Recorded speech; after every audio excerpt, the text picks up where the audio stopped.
Hi everyone, thank you for tuning in.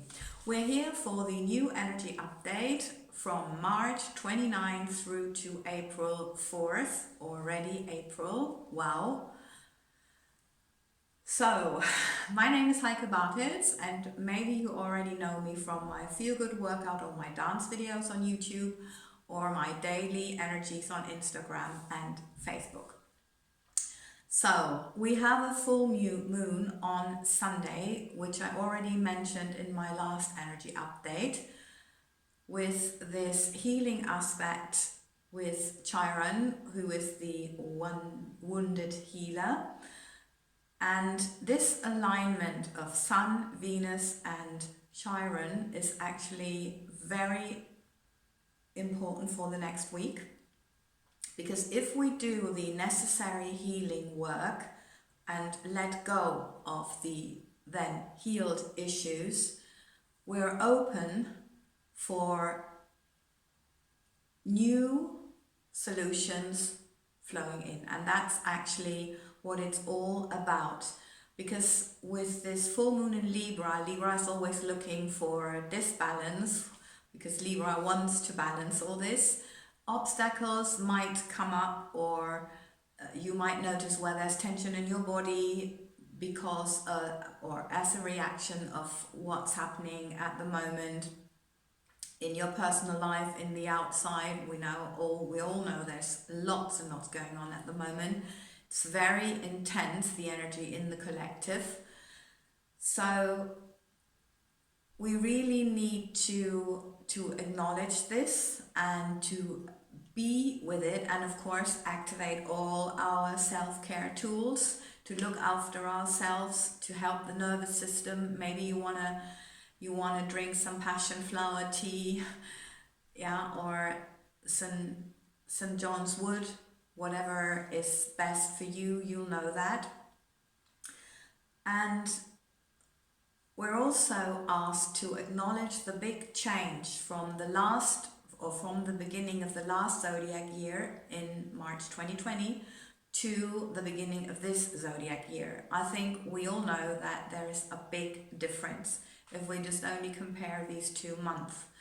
And of course, if we think of ourselves and of how our life has changed, and also our inner approach to all this.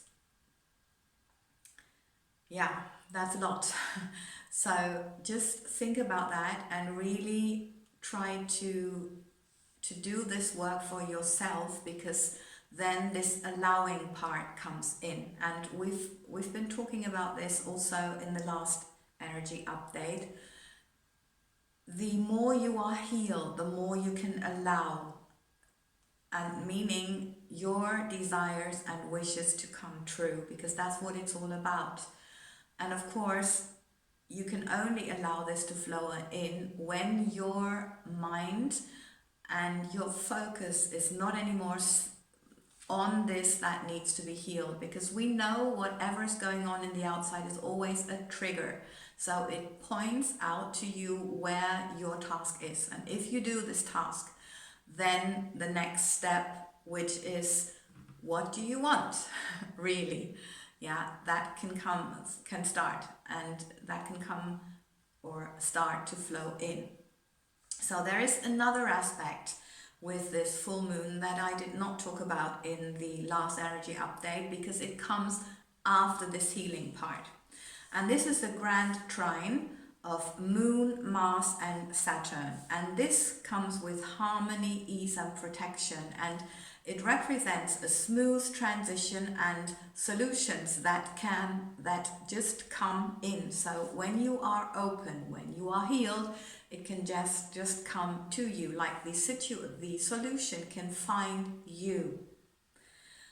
So we need to surrender, to trust the process, and trust that the right solution will flow in. And if we can trust that, that means we can really let go.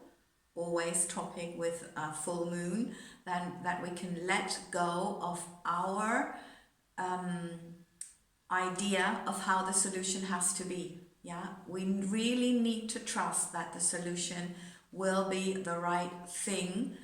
And if it looks like it's not the right thing, we need to keep up our intentions. And these intentions are, of course, focusing on the human ideals, always the highest good for all, that's that, and trusting the process, knowing that whatever looks like a result is only part of the process. Yeah, so if it's not already within what you think is the highest good for humans, or what we know is the highest good for humans, then knowing this is part of the process. This is not the end result. It's only a transition.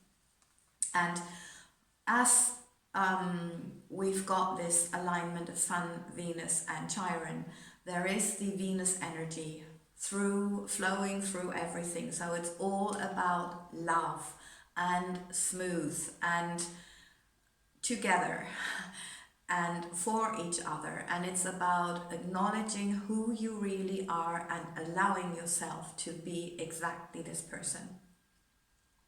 And that leads me to the next part, which is the message from the masters. It was very interesting to me because they said, allowing yourself to flow creates a new strength within you. So this was about when you have healed this, when you have done your work. Of course, something else will come up. This is a never-ending process. But if you have healed what is here for now, what came up now, then the next part is this allowing.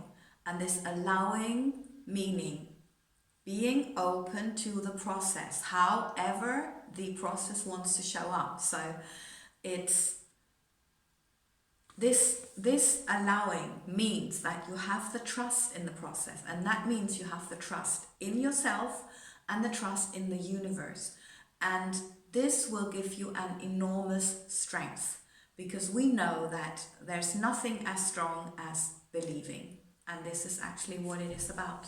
So then believing in the universe makes anything possible, and anything possible for you, and you know this, and that's why you feel so much stronger then if you can do this.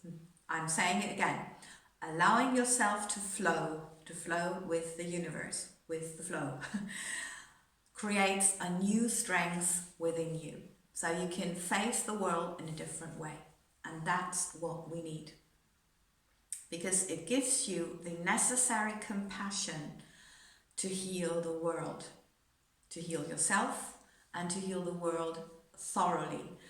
And we need compassion for, well, decision makers, yeah, although they might not make the decisions that we think are right, we need to have compassion for them, for the role that they have chosen to play in this play, and to be grateful for the role that we have chosen, and that we have not chosen their role.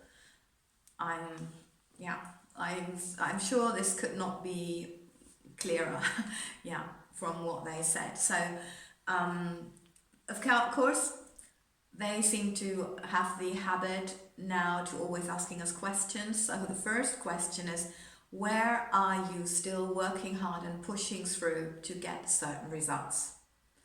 And of course, to stop that.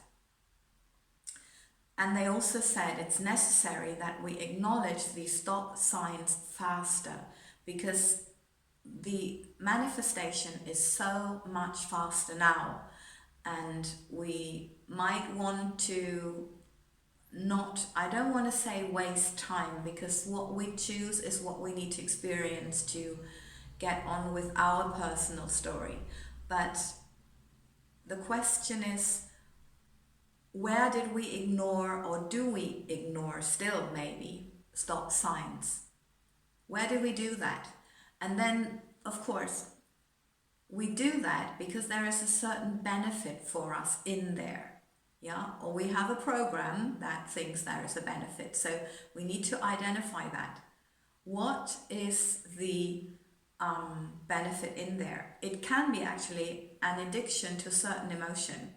Yeah, some people have an addiction to rage, because rage is an energy that really helps you to accomplish, yeah, to carry heavier things, or to yeah, to do work that's really energetic.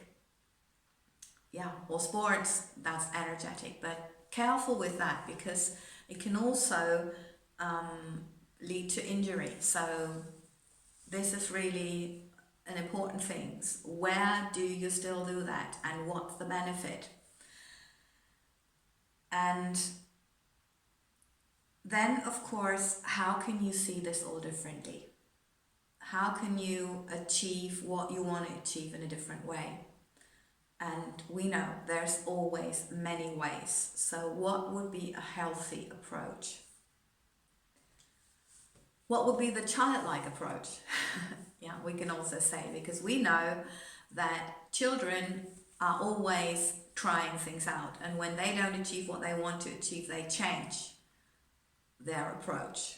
And we know there are sometimes the approach is not changed, although what is said to be wanted to achieve is not achieved. So what's the real benefit in that? And we know the results reflect the real intentions. So we need to be honest with ourselves to, in all these questions, to create the energy of honesty that we actually want in this world. Right, I didn't think it was going to be so long. I thank you so much for your time, for your attention, and for supporting me, subscribing, commenting, liking, and sharing. More than anything, sharing my vision to create a healthy, happy world for all of us. Lots of love and thank you.